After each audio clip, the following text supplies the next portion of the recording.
Hello everyone, आप लोग देख रहे हैं हमारा चैनल इलेक्ट्रिकल ब्रांड। दोस्तों, हम इस चैनल पे इलेक्ट्रिकल से जुड़े हुए सारे क्वेश्चन आंसर, इंडस्ट्री से जुड़े हुए जो भी इंडस्ट्री में काम कर रहे हैं उनके लिए हमारा ये चैनल है। बहुत इम्पोर्टेंट आज का टॉपिक है वीएफडी। वीएफडी बोलते हैं वेरिएबल फ्रीक्वेंसी ड्राइव, या इंडस्ट्री में हम लोग वीएफडी का यूज़ करते हैं मोटर की स्पीड को वेरी करने के लिए, स्पीड कंट्रोल करने के लिए। तो दोस्तों, जानते हैं इस वीडियो में कि वीएफडी में कौन कौन से पार्ट रहते हैं, वो कैसे वर्क करते हैं। दोस्तों, सबसे पहले जान लेते हैं कि वीएफडी क्या यूज़ हम लोग क्यों करना पड़ता है हमको। क्योंकि हमें किसी भी मोटर को चलाने के लिए अगर हमारी एप्लीकेशन में उस मोटर की स्पीड को वेरी करना है, स्पीड को वेरी करने के लिए हमें वीएफडी का यूज़ करना पड़ेगा। दोस्तों, वीएफडी का यूज़ इसलिए करना पड़ेगा क्योंकि आपने सुना होगा कि मोटर को चलाने के लिए हमें फ्रीक्वेंसी चेंज करनी पड़ती है। अब दोस्तों, फ्रीक्वेंसी क्यों चेंज करनी पड़ती है?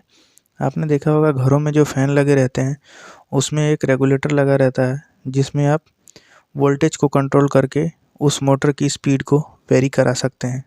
लेकिन मोटर में हम लोग नहीं ऐसा कर सकते हैं। मोटर में इसलिए नहीं कर सकते हैं कि मोटर में जब आप किसी वोल्टेज को वेरी करेंगे, ध्यान से सुनिएगा दोस्तों, जब किसी मोटर में आप वोल्टेज को वेरी करेंगे तो आपका स्पीड तो कंट्रोल हो जाएगा, लेकिन इसके आगे जो आपने लोड कनेक्ट किया है उस लोड को वो टार्क नहीं मिल पाएगा।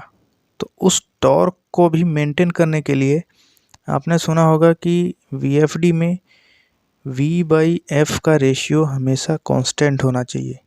इसका मतलब ये है कि जैसे जैसे वोल्टेज बढ़ेगा वैसे वैसे फ्रीक्वेंसी भी बढ़नी चाहिए, जैसे जैसे वोल्टेज घटेगा वैसे वैसे फ्रीक्वेंसी भी घटनी चाहिए।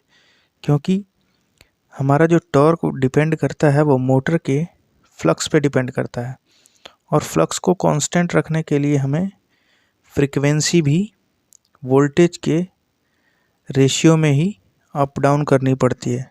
दोस्तों, इसका अगर सेपरेट वीडियो चाहिए तो आप लोग कमेंट करें, इस पर भी मैं वीडियो बना दूंगा। फिलहाल हमारा आज का टॉपिक है कि वीएफडी के अंदर जो इंटरनल पार्ट रहते हैं वो कैसे वर्क करते हैं, क्या होता है। तो दोस्तों, सबसे पहले हमें वीएफडी में हमारे जो 3 फेज़ रहते हैं, इन 3 फेज़ों में हमें कुछ भी अगर चेंज करना है तो सबसे पहले हमें क्या करना पड़ता है, जो हमारी सप्लाई रॉ सप्लाई आ रही है हमारे कंपनी में, इंडस्ट्री में, उसमें हमें मॉडिफिकेशन करना पड़ेगा उस सप्लाई को। तो कैसे करते हैं? सबसे पहले उस सप्लाई को हम लोग रेक्टिफायर, इस दोस्तों ड्राइव में 3 यूनिट रहता है, रेक्टिफायर यूनिट, डीसी बस या फिल्टर, और तीसरा यूनिट रहता है इन्वर्टर। तो किसी भी चीज़ में कोई भी मॉडिफिकेशन करने के लिए सबसे पहले हमें ये जो रॉ सप्लाई आ रही है हमारी, इसको हमें डीसी में बदलना पड़ेगा। डीसी में क्यों बदलना पड़ेगा? ताकि हम उसमें कुछ भी फ्रीक्वेंसी चेंजेस कर सकें। फ्रीक्वेंसी चेंजेस करने के लिए हमें डीसी में बदलना पड़ता है, फिर डीसी से एसी में बदलना पड़ता है। तो इसीलिए इसमें 3 यूनिट रहते हैं। सबसे पहले रेक्टिफायर हो गया, जो आपका क्या करेगा, एसी से डीसी में बदलेगा। लेकिन डीसी में जब ये बदलेगा तो जो हमारी साइन वेव रहती है डीसी की, ये आपने देखा होगा, और एसी की ये रहती है। तो जब ये एसी से डीसी में बदलता है तो इसमें कुछ साइन वेव डिस्टरबेंस रहती है, यानी ये कर्व ऐसे रहता है। तो इस कर्व को स्ट्रेट करने के लिए हमें फ़िल्टर का यूज़ करना पड़ता है, जिसे हम डीसी बस फ़िल्टर कहते हैं, जिसमें कैपेसिटर्स रहते हैं। इसके बारे में भी हम लोग नीचे डिटेल्स में समझते हैं। पहले कॉमनली समझ लेते हैं कैसे वर्क करता है। सबसे पहले आपने एसी दिया, एसी में से डीसी कन्वर्ट हुआ। अब डीसी को फिल्ट्रेशन करने के लिए इसको हम स्ट्रेट करते हैं, जिससे हम जिस तरीके से हम बदलना चाहें इस वेव को बदल लें, इस फ्रीक्वेंसी को हम जिस तरीके से भी करना चाहें उसे हम कंट्रोल कर सकें। ठीक है, डीसी फिल्ट्रेशन होगा। डीसी फिल्ट्रेशन के बाद अब ये आता है हमारा इन्वर्टर। इन्वर्टर क्या करता है? इन्वर्टर हमारा, आपके घरों में जो इन्वर्टर लगे रहते हैं उसमें बैटरी से डीसी सप्लाई वो लेता है और फिर आपके घरों में एसी करता है। सेम वही इन्वर्टर का यहाँ पे भी काम है। तो ये इन्वर्टर क्या करता है, जो हमारी डीसी यहाँ पे इसने फ़िल्टर कर दिया, उसी में ये IGBTs लगी रहती हैं। ये IGBT ही फ्रीक्वेंसी में कन्वर्टिंग करती है। दोस्तों फ्रीक्वेंसी का मतलब ये होता है कि जैसे हमारी आपकी 50 हर्ट्ज़ फ्रीक्वेंसी सुना होगा आपने, तो 50 हर्ट्ज़ का मतलब ये हो गया कि ये पर सेकेंड में, 1 सेकेंड में 50 बार ऑन हो रहा है, 50 बार ऑफ हो रहा है। तो इसको जैसे कि हमारे मोटर को अगर हमें, जैसे आपकी मोटर 1500 RPM की है, ये हमारी मोटर है, तो इसको RPM कम ज़्यादा करने के लिए फ्रीक्वेंसी चेंज करेंगे। तो फ्रीक्वेंसी चेंज करने के लिए जैसे मान लीजिए कि 50 हर्ट्ज़ पे नॉर्मली मोटर चलती है, तो सपोज़ करिए इसको 20 हर्ट्ज़ पे चलाना है। तो जो हम अगर ये वाली रॉ वाली सप्लाई हम लोग यूज़ करते हैं और डायरेक्ट मोटर को देते हैं, तो डायरेक्ट मोटर हमारी 50 हर्ट्ज़ पे चलने लगती है, क्योंकि हमारी जो सप्लाई आ रही है वो 50 हर्ट्ज़ पे आ रही है। तो जैसे कि मान लीजिए इसको 20 हर्ट्ज़ पे चलाना है, तो हमारी IGBT क्या करेगी, सरल भाषा में हम लोग समझते हैं कि ये 1 सेकेंड में 20 बार स्विचिंग करेगी। जो 50 बार कर रही थी हमारी वो, तो ये 20 बार करेगी, जिससे हमारा स्पीड वेरी होगा, यानी हर्ट्ज़ कम ज़्यादा करेगा और उसके ही रेशियो में वोल्टेज भी कम ज़्यादा करेगा। वो कौन करेगा, वो हमारा कंट्रोल यूनिट करेगा। किसके थ्रू, IGBT के थ्रू। हमारा कंट्रोल यूनिट ही सिग्नल देगा कि कब इसको ऑन होना है, कब ऑफ होना है, या कितना हर्ट्ज़ पे चलाना है।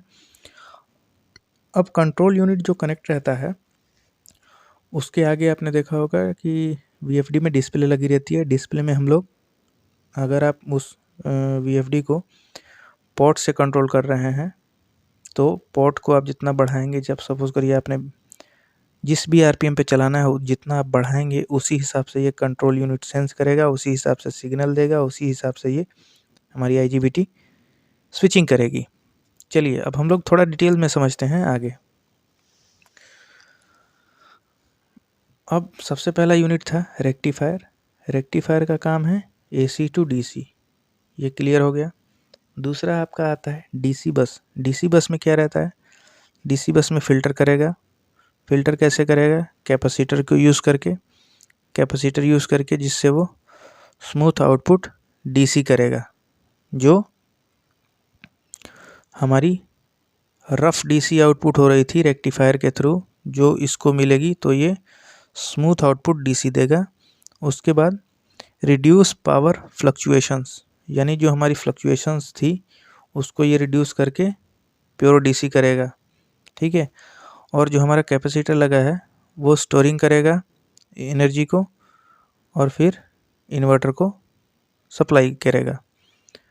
तीसरा आ जाते हैं इन्वर्टर में। इन्वर्टर का काम है DC टू AC करना, और इन्वर्टर का काम रहता है स्पीड एंड टॉर्क को, यानी V/F का रेशियो मेंटेन करना। ये इन्वर्टर का काम रहता है किसके थ्रू, IGBT के थ्रू। अब IGBT इसमें है PWM। PWM का मतलब होता है पल्स विथ मॉड्यूलेशन। दोस्तों PWM के बारे में अगर आपको डिटेल में वीडियो चाहिए तो हम हमारे कमेंट बॉक्स में कमेंट करके बता सकते हैं, जिससे हम PWM पे सेपरेट वीडियो बना सकते हैं। IGBT पे भी मैं सेपरेट वीडियो बनाऊंगा अगर आप लोग कमेंट करेंगे तो चलिए ये आप समझ गए। दूसरा आता है कूलिंग सिस्टम, फोर्थ नंबर पे आता है कंट्रोल यूनिट। कंट्रोल यूनिट का क्या काम है दोस्तों, ये कंट्रोल यूनिट VFD का ब्रेन है। अब VFD को कैसे चलाना है, कैसे नहीं चलाना है, वो डिसाइड करेगा हमारा कंट्रोल यूनिट। और कंट्रोल यूनिट को कौन चलाएगा, कंट्रोल यूनिट को हम और आप चलाएंगे। जैसा इसमें पैरामीटर आप डालेंगे, जिस हिसाब से, उसी हिसाब से आप मोटर को रन करेंगे। जैसे जो भी मोटर आप लगाएंगे उसका सारा पैरामीटर कंट्रोल यूनिट में डालेंगे डिस्प्ले के थ्रू, जिसको आप BOP भी बोल सकते हैं, ड्राइव में जो लगती है। तो डिस्प्ले के थ्रू आप कंट्रोल यूनिट में इनपुट करेंगे, जो भी आपकी मोटर है, RPM है, वोल्टेज है, वो सब जो भी आप डालेंगे वो सब डिस्प्ले के थ्रू कंट्रोल यूनिट में जाएगा। कंट्रोल यूनिट सिग्नल करेगा, जिससे वो किस हिसाब से मोटर को चलाना है ये डिसाइड करेगा। तो मेनली कंट्रोल यूनिट VFD का ब्रेन है, और ये ब्रेन के साथ साथ कम्युनिकेशन विद एक्सटर्नल डिवाइस, जैसे कि किसी ड्राइव को PLC के थ्रू चलाना है तो कम्युनिकेशन केबल लगा के आप इस ड्राइव को कम्युनिकेशन के थ्रू भी चला सकते हैं। और अगर आपको कंट्रोल टर्मिनल से चलाना है तो कंट्रोल टर्मिनल से भी आप चला सकते हैं। अगर किसी की ड्राइव के बारे में आपको जानना हो तो आप हमारे कमेंट बॉक्स में कमेंट कर सकते हैं। दोस्तों फ़िलहाल मैंने ABB की कुछ वीडियो अपने चैनल पे डाल रखे हैं, उन पे जाके आप देख सकते हैं। ABB, स्नाइडर और डेनफोस, इन तीनों की वीडियो मैंने डाल रखी हैं, आप देख सकते हैं।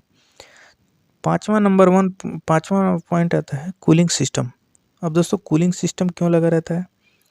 दोस्तों कूलिंग सिस्टम लगाने का कारण ये है कि जो हमारी IGBTs हैं और इसमें कई सारे इलेक्ट्रॉनिक्स कंपोनेंट हैं, इनको सेकंडों में स्विचिंग करना रहता है, यानी ऑन ऑफ करने की वजह से इनमें हीट प्रोड्यूस होता है। जो हीट प्रोड्यूस होता है उनको कूलिंग करने के लिए ड्राइव के पीछे हीट सिंक लगे रहते हैं और हीट सिंक के नीचे कूलिंग फैन लगे रहते हैं जो हमारे ड्राइव को कूल रखते हैं, जिससे इसकी लाइफ बनी रहती है।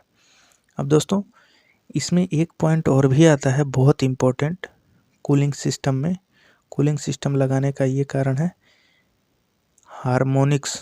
आपने सुना होगा हार्मोनिक लॉस। अब दोस्तों हार्मोनिक लॉस क्या होता है, हमारे वीडियो पे आप कमेंट करें तो जिससे हम हार्मोनिक्स पे एक सेपरेट वीडियो बनाएंगे। दोस्तों वीडियो बनाने में बहुत कुछ सर्च करना पड़ता है जिससे हम आपको कुछ बता सकें, तो कृपया हमारे चैनल को सब्सक्राइब करें, लाइक करें और अपने दोस्तों के साथ शेयर करें, जिससे कि ये नॉलेज आपके दोस्तों को भी मिलती रहे।